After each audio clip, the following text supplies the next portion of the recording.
Muy buenos días a todos. Una alta honra de poder compartir con ustedes esta mañana esta actividad de educación médica continua y mi agradecimiento en especial al capítulo Uruguay, Colegio Americano de Cirujanos, en representación del gobernador, el doctor Taruselli. Y muy complacido de poder hablar de un tema siempre vigente, que es el trauma de páncreas. El cirujano tiene que ser siempre un buen anatomista.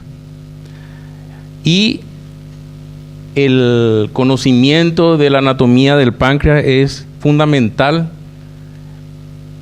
en los desafíos diagnósticos y sobre todo terapéuticos. Recordar que nosotros, cuando tenemos una alta sospecha quirúrgica de afectación del páncreas, las maniobras quirúrgicas que hacemos para acceder al retroperitoneo y llegar al páncreas en forma rápida, abriendo el mesocolon transverso, el epiplón gastrocólico y reclinar el mesocolon transverso como una posibilidad eventual de valorar antes de abrir esa zona. Esto nos permite un campo importante de visualización del cuerpo y la cola del páncreas. Para acceder a la cabeza ya es conocida la maniobra de Kosher, que también nos va a ayudar a poder determinar la anatomía o la posible afectación cuando existe sospecha importante de lesión de páncreas. Y la clasificación es fundamental, tratar de valorar dónde estamos para hacer el enfoque terapéutico. Fíjense ustedes, grado 1, contusión superficial, grado 2, daño de parénquima sin lesión, y en ambos no existe lesión ductal del ducto principal del Wilson. Es lo que va a determinar la pauta terapéutica. Lesión sin daño del Wilson, hoy día goza de un manejo conservador no operatorio.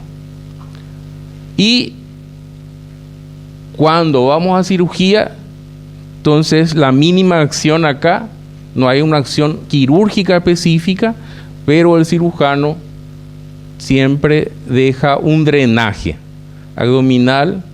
Ese drenaje abdominal lo hace para seguridad del paciente y por una inseguridad del mismo cirujano. Cuando tenemos ya sea una contusión pancreática o una lesión penetrante, la gran pregunta que nos hacemos todos es: ¿tiene o no lesión del Wilson? Y esta lesión del Wilson está a la derecha o a la izquierda de los vasos mesentéricos. Esto va a dar pautas específicas también para el enfoque del tratamiento quirúrgico. Lo que sabemos es que el grado 3 ya tenemos lesión pancreática y del ducto principal a la izquierda de los vasos mesentéricos, y en el grado 4 a la derecha de los vasos mesentéricos. La clasificación también nos habla de un grado 5, lesión masiva de la cabeza del páncreas, del duodeno, de la vía biliar y de la ampolla de Vater como una posibilidad. Esta es una foto de esa lesión y lo que representa para cualquier médico que hace urgencias. ¿Qué hacemos en ese momento?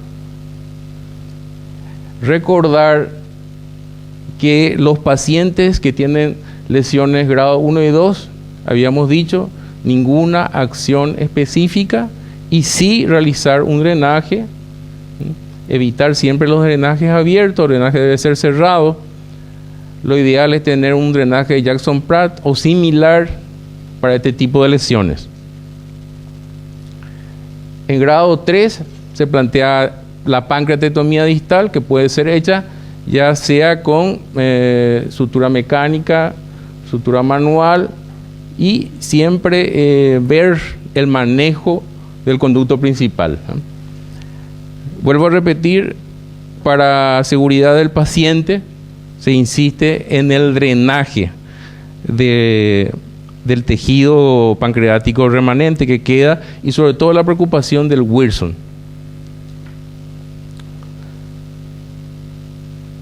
¿Qué históricamente se ha propuesto para valorar si hay o no lesión del Wilson ya durante el acto quirúrgico, verdad?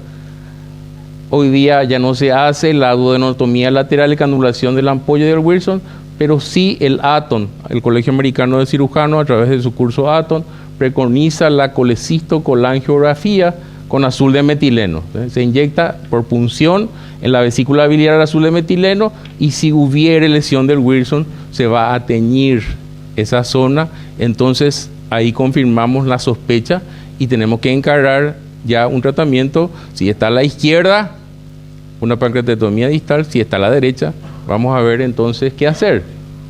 Y acá viene la pregunta que quisiera hacerles a ustedes. ¿Quiénes de ustedes acá hacen urgencia? ¿Quiénes hacen guardia? Si pueden levantar la mano, por favor. ¿Cuántos de ustedes tienen experiencia en duodenopancreatectomía cefálica? Experiencia es por lo menos tener 3 a 5. Los americanos dicen 10 duodenopancreatectomía al año. En Latinoamérica, 3 electivas. Vamos a poner electivas. 3 a 5 por lo menos al año. Porque ahí viene la gran interrogante. ¿Cómo se va a hacer una duodenopancreatectomía cefálica generalmente a la noche o a la madrugada con un cirujano que tiene nula experiencia o tiene muy poca experiencia? Y estamos hablando de cirugías que ahora están preconizadas en 2 tiempos. Anteriormente todo en un solo tiempo, y particularmente mi experiencia me ha demostrado que los pacientes que iban a duodenopancreatectomía cefálica en la urgencia por trauma, estamos hablando de 5 horas, 6 horas, 8 horas de cirugía, llegado un momento, esos pacientes era una autopsia que se estaba haciendo. Entonces es difícil y hay que volver a ponernos en la situación. Queremos que los cirujanos tengan su entrenamiento, queremos que los cirujanos hagan o puedan resolver esta cirugía, este tipo de trauma con el momento quirúrgico, pero ¿dónde está el eslabón para que el cirujano pueda hacer en forma correcta esta cirugía? De todas maneras, ver un poquito entonces la exclusión pilórica como una eventualidad, como una estrategia quirúrgica para algunos de estos casos. Y ni qué decirlo en el trauma pancreático grado 5, donde ya sí hay un estallido, una disrupción de la zona ampular, la cabeza del páncreas, la vía biliar distal. Y entonces estuvo hablando el doctor Machado, el control de daños. ¿Cuál es la indicación del control de daños en estos pacientes? Control de la hemorragia, porque todos estos pacientes, no es que el páncreas está lesionado en forma aislada.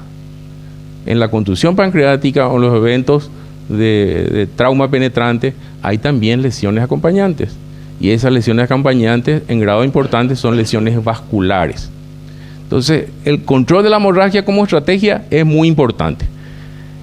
Y luego viene la pregunta, ¿cómo haremos la duodenopancreatectomía cefálica?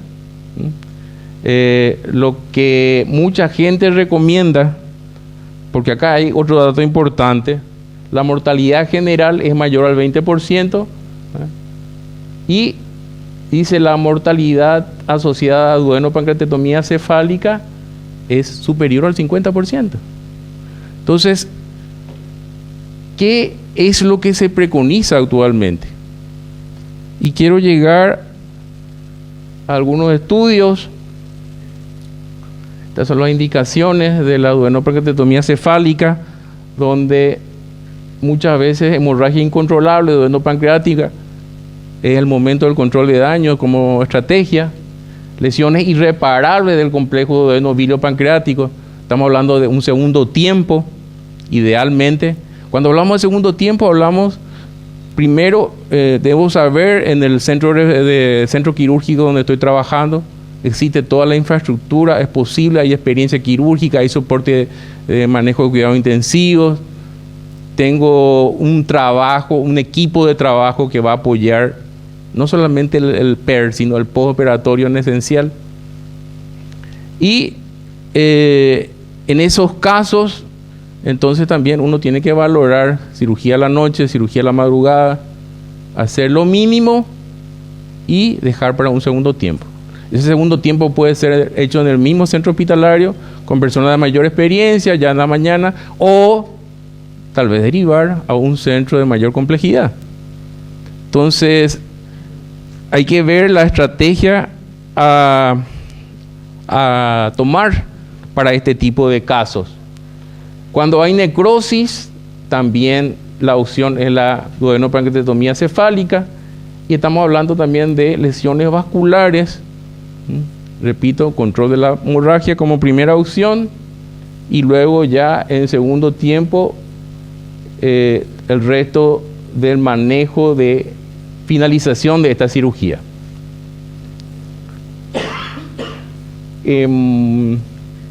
Mucho se ha discutido los trabajos de Cameron en duodenopancreatomía cefálica. Esta es una Whipple tipo Child, ¿verdad? La reconstrucción característica, el muñón del páncreas a un asa yeyunal.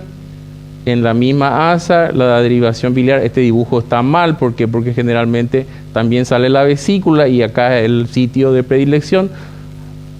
Pero recordar que Whipple era para casos oncológicos, y al hablar de trauma, bueno, no hay necesidad de ser tan receptivo, tan agresivo. Y luego la gastro-yeyunoanastomosis. Hoy día se habla mucho de la pancreato-gastroanastomosis como una opción. Se está buscando el lugar exacto, pero el grupo del doctor Cameron defiende que con esa cirugía, esa reconstrucción pancreatogástrica, las grandes complicaciones de esta cirugía, de la duodenopancreatomía cefálica: 1, la fístula pancreática; 2, el vaciamiento gástrico retardado; y 3, el más importante que ha llevado a muchos pacientes, hemorragias postoperatorias. Entonces, pero en el manejo de la fístula, la opción de una pancreatogastro es una opción apoyada desde el punto de vista científico hoy día, a pesar que hay escuelas que aún lo mantienen en controversia.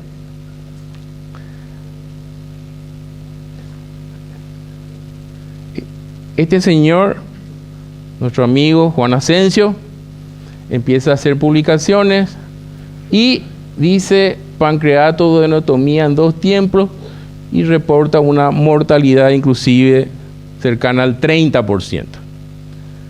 Estamos hablando de centros de excelencia, como en la zona de trabajo del doctor Asensio. Este trabajo lo realizó cuando él estaba en Los Ángeles. Y ver todas estas interrogantes, ¿verdad? Pancreato yeyunoanastomosis versus pancreato gastroanastomosis, la bilio yeyunoanastomosis, la oportunidad de optimizar la vía oral a través de una sonda nasoyeyunal, que estratégicamente, sobre todo en nuestros países latinoamericanos, hay que mirar los costos, y lo ideal es pasar esa sonda nasoyeyunal a través de cualquiera sea de la anastomosis que uno va a realizar, pero dejarla distal acá, por lo menos 40 a 60 centímetros de la anastomosis digestiva.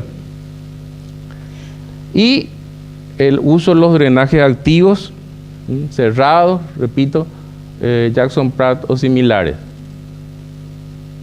En cuanto al soporte nutricional, hoy día indiscutible la nutrición enteral es de predilección para evitar cualquier tipo de translocación bacteriana. Hoy día se habla de infecciones escape, E de Escherichia coli, S de Staphylococcus aureus, K de Klebsiella pneumoniae, A de Acinetobacter, sobre todo baumannii, P de Pseudomonas y la E de Enterobacterias. Entonces, la translocación bacteriana es un evento que existe, un evento real. La movilización precoz del tubo digestivo ayuda a evitar esa translocación bacteriana y esto tenemos que tenerlo en cuenta. El uso de la somatostatina o análogo como la utreotida no está indicado, no tiene valor profiláctica y ya en una fístula pancreática instalada podría representar una opción terapéutica. El tema es de controversia y sabemos perfectamente que hoy día con el avance de los métodos de imágenes, estos grados 1 o grado 2 hoy día entran en un protocolo de manejo conservador no operatorio. La disyuntiva es cuando ingresamos, porque repito, lesión aislada del páncreas no es lo frecuente. Lo frecuente es encontrar lesiones asociadas a la lesión pancreática. Entonces, cuando hay indicación de cirugía y uno ya entró a quirófano y ya hay que resolver el caso, plantear las diferentes opciones, y ahí la duda existencial es cómo nosotros podemos valorar si existe o no lesión del Wilson. Perfecto, este tema se presta aún a muchas controversias y bueno, muchas gracias nuevamente, muy contento de estar aquí y sobre todo de poder compartir y aprender de ustedes. Muchas gracias.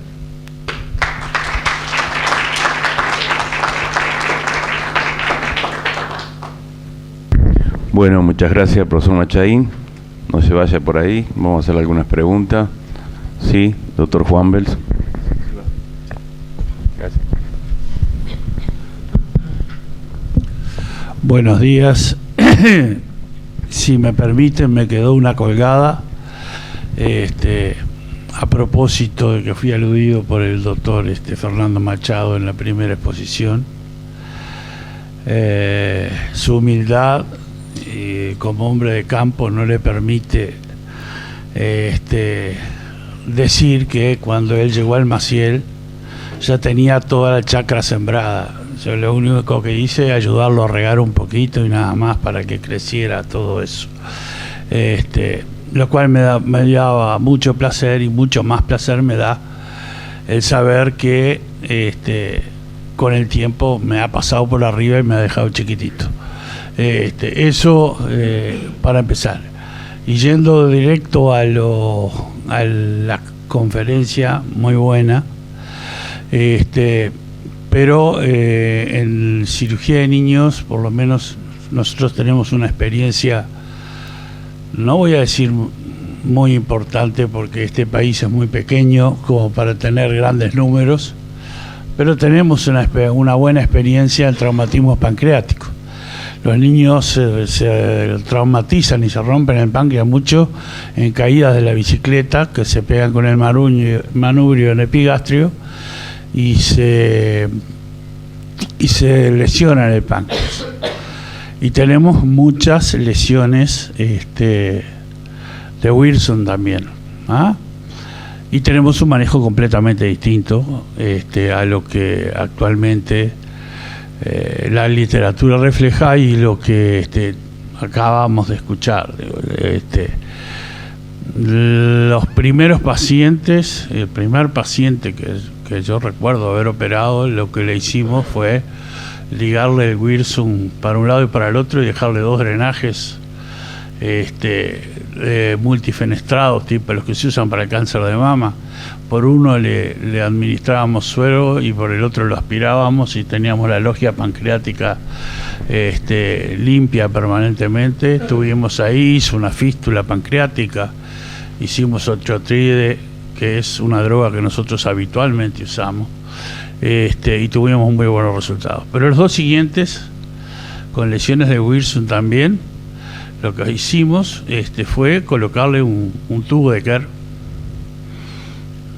fino, de niño, con una pata en sector proximal y otra pata en sector distal, y cerrando con puntos la brecha del páncreas, aproximándolo, y tuvimos excelentes evoluciones. Hasta que en una discusión, en unas jornadas con cirujanos argentinos, alguien dijo: lo estás operando porque no te animás a no operarlos y a dejarlos sin operar.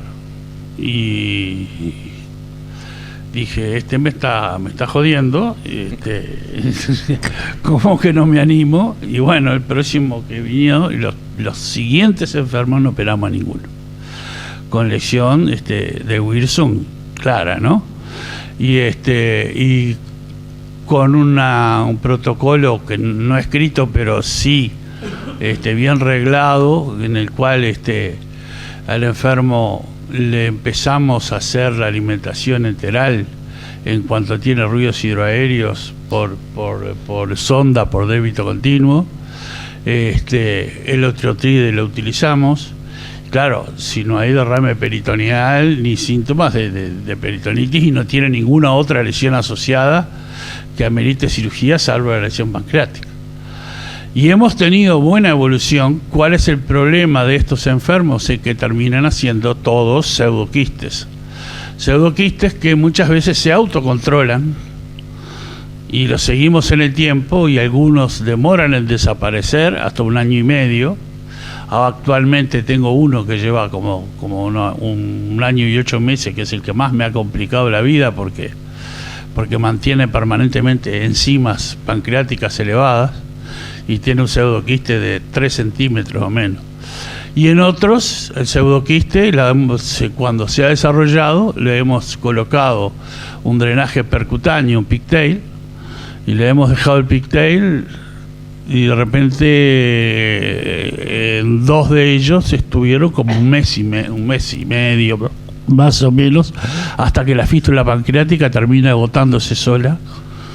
Y son enfermos que andan perfectamente bien y a los cuales siguen con su páncreas in situ. O sea que hace más de 10 años o más todavía que no hacemos una pancreatectomía distal ni nada por el estilo. Solamente comentar eso. Muchas gracias. Sí, extrapolando esta experiencia al adulto, indudablemente los métodos de imágenes han cambiado la cirugía del trauma, y no es una rareza, de vez en cuando no se encuentra en traumatizados de trauma cerrado de abdomen, encontrar en la tomografía computada, me ha pasado ya en 5 o 6 ocasiones, el páncreas partido. Se ve perfectamente el páncreas partido, o sea, no cabe duda que tiene una lesión del Wirsung. Y también hemos llevado esta experiencia a 4 o 5 casos en el adulto. Hicimos 2 casos en el Sanatorio Americano, y el último que tuve la oportunidad lo compartí con la gente de Salto, un caso del doctor Salvatierra. El doctor Campos tuvo la gentileza de ponerme en contacto, fue una chiquilina de Salto, y la experiencia ha sido similar. Todos desarrollan pseudoquistes, pero lo que hemos hecho con esos pseudoquistes es una derivación, una quistogastro anastomosis, en realidad una derivación por vía endoscópica. La chiquilina de Salto se hizo eso, una derivación endoscópica, ¿no? Y otro se resolvió así, ahí está. O sea que ese paradigma que está en todos los libros de trauma, ¿no? Lesión del Wirsung es como cruzar el Rubicón, parte las aguas, con o sin lesión de Wirsung.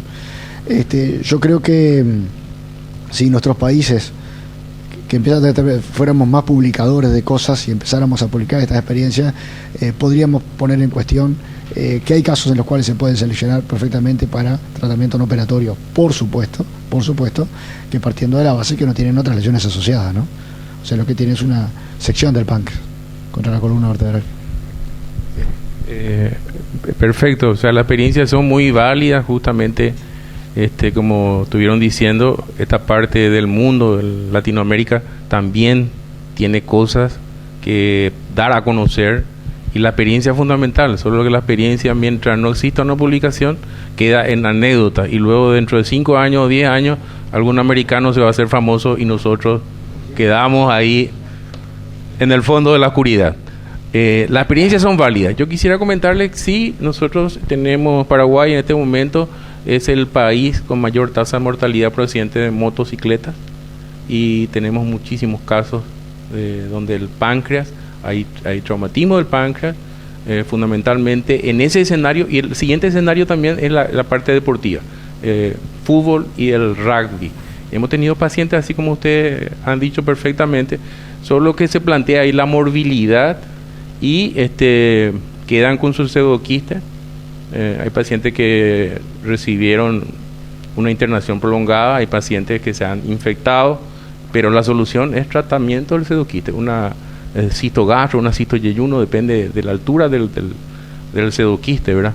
Y yo recuerdo el caso específico de hoy día es periodista, era un niño de 14 años de esa época, donde estuvo internado más de 1 año con nosotros, con esta misma problemática.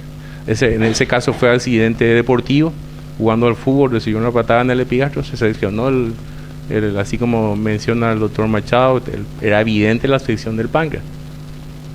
Ahora, lo que pasamos acá, y no es para generar controversias, pero cuando ya tenemos el paciente con la laparotomía hecha, es complementar la cirugía.